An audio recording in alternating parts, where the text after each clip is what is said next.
السلام علیکم. آج کا ہمارا ٹاپک جو ہے وہ separation and preparation of lanthanides and actinides ہے. سب سے پہلے ہم لینتھینائڈز اور ایکٹینائڈز کے بارے میں تھوڑا سا بات کرتے ہیں. لینتھینائڈز اور ایکٹینائڈز ایف بلاک ایلیمنٹس ہیں جو پیریوڈک ٹیبل کے سب سے آخر پر دو علیحدہ گروپس کے اندر نظر آتے ہیں. اس کی وجہ ان کی یونیک پراپرٹیز ہیں، یعنی ان کا ایف سب شیل جو ہے وہ انکمپلیٹ ہوتا ہے، جس کی وجہ سے یہ یونیک پراپرٹیز شو کرتے ہیں. اس وجہ سے انہیں علیحدہ جو ہے وہ دو گروپس کے اندر دکھایا جاتا ہے. یہ انر ٹرانزیشن سیریز یا ریئر ارتھ میٹلز بھی کہلاتے ہیں. لینتھینائڈ سیریز ایلیمنٹ 58 to 71 ہیں اور ایکٹینائڈ کے ایلیمنٹس 89 سے شروع ہو کر 103 تک ہیں. اس کے بعد ہم ان کی بات کرتے ہیں سیپریشن اور پریپریشن کی. لینتھینائڈ جو ہیں وہ قدرتی طور پر منرلز کے اندر موجود مختلف منرلز کے اندر موجود ہوتے ہیں، لیکن مونازائٹ کے اندر یہ ان کی کنسنٹریشن سب سے زیادہ ہوتی ہے. مونازائٹ فاسفیٹ منرلز ہوتے ہیں جن کے اندر لینتھینائڈز پائے جاتے ہیں. ان کی اپیرنس جو ہے وہ ریڈش براؤن ہوتی ہے اور یہ زیادہ تر Brazil, India, Australia, South Africa اور یونائٹڈ اسٹیٹ کے اندر پائی جاتی ہیں.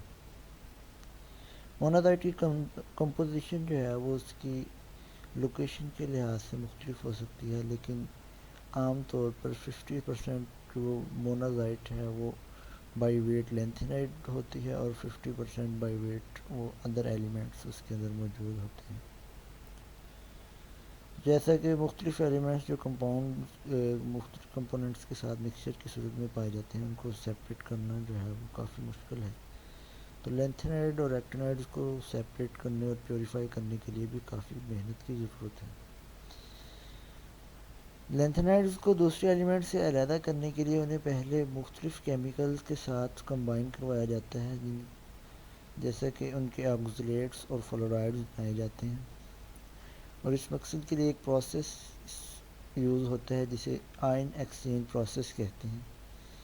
آئن ایکسچینج پروسیس کے اندر ہوتا یہ ہے کہ لینتھینائڈز کو آئنک فارم کے اندر ایک سلوشن کے اندر لیا جاتا ہے اور اس سلوشن کو ایک کالم کے اندر سے گزارا جاتا ہے جس کالم کے اندر ریزن موجود ہوتی ہے. لینتھینائڈ آئن جو ہیں وہ اس ریزن کے ساتھ اپنے ویٹ کے حساب سے، اپنے سائز کے حساب سے جو ہے وہ بائنڈ کر جاتے ہیں.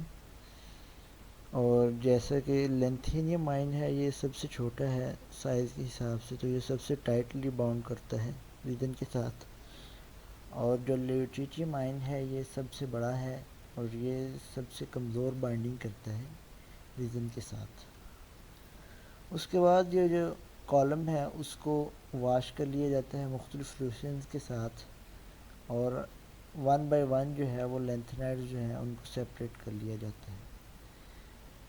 اور پھر ان کو جو ہے وہ ایسڈ کے ساتھ مکس کیا جاتا ہے تو آکزیلیٹ کے پریسیپیٹیٹس جو ہیں وہ بن جاتے ہیں. جب ان کو گرم کیا جاتا ہے تو وہ آکسائڈ کی فارم میں کنورٹ ہو جاتے ہیں. اس کے بعد ان کو لینتھینائڈز کو میٹیلک فارم میں لانے کے لیے بہت سارے میتھڈز یوز کیے جاتے ہیں. اور جیسا کہ آکسائڈز جو ہیں ان کو فلورائڈز یا کلورائڈز کے اندر کنورٹ کر لیا جاتا ہے اور پھر جب ان کو کیلشیم کے ساتھ ریڈیوس کیا جاتا ہے تو یہ میٹیلک فارم کے اندر آ جاتے ہیں. اس کے بعد ہم ایکٹینائڈ کی پریپریشن کے بارے میں بات کریں گے. ایکٹینائڈ میں سے ایکٹینیم، تھوریم، پروٹیکٹیم اور یورینیم جو ہیں یہ صرف نیچرلی پائے جاتے ہیں. باقی جو ایلیمنٹس ہیں وہ سنتھیٹکلی پریپیئر کیے جاتے ہیں. اور یہ جو نیچرلی پائے جاتے ہیں یہ کینیڈا کے اندر، امریکہ کے اندر، ساؤتھ افریقہ اور نیمبیا کے اندر پائے جاتے ہیں عام طور پر. باقی مختلف دنیا کے حصوں میں پائے جاتے ہیں. اور اس کے جو ہم سیپریشن کا پروسیس اس کا جو ہم ڈسکس کریں گے اسے کاؤنٹر کرنٹ ایکسٹریکٹنگ پروسیس کہتے ہیں. اس پروسیس کے اندر یہ ہوتا ہے کہ جو لینتھینائڈ اور ایکٹینائڈ جو ان کا را مٹیریل را فارم کے اندر جو موجود ہوتے ہیں ان کو ہم ایک ایکوس منرل ایسڈ سولوشن کے اندر ڈیزولو کر لیتے ہیں، جس سے الکلی میٹل آکسائڈ کے ساتھ نیوٹرلائز کیا جاتا ہے۔ اس کے بعد ایک دوسرا سولوشن جو آرگینک سالوینٹ ہے اور اس کے اندر ایسڈ موجود ہوتا ہے، ایسیڈیفائڈ آرگینک سالوینٹ، اس کو کاؤنٹر کرنٹ مینس کے ساتھ کانٹیکٹ کروایا جاتا ہے۔ تو اس کانٹیکٹ کے دوران جو ایسڈ ہے وہ ایکوس سولوشن کے اندر ٹرانسفر ہو جاتا ہے، اور جو ایکٹینائڈز کے جو پارٹیکلز ہیں وہ آرگینک سالوینٹ کے اندر ٹرانسفر ہو جاتے ہیں۔ ایسڈ جو ہے وہ ایکوس سولوشن کے اندر جا کر لینتھنائڈز وغیرہ کو ریٹین کرتا ہے، اور ایکٹینائڈز کو جو ہے وہ سیپریٹ کرنے کے اندر وہ ہیلپ فل ہوتا ہے۔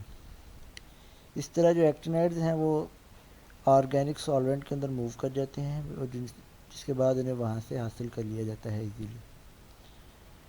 اس کے بعد ان کو میٹیلک فارم کے اندر لانے کے لیے ایکٹینائڈز جو ہیں ان کے فلورائڈز کے اندر بنائے جاتے ہیں، اور ان فلورائڈز کو جب ہم بیریم، میگنیشیم یا کیلشیم کے ساتھ ریڈیوس کرواتے ہیں ہائی ٹمپریچر کے اوپر، تو میٹیلک فارم کے اندر ایکٹینائڈ جو ہیں ہمارے پاس حاصل ہو جاتے ہیں۔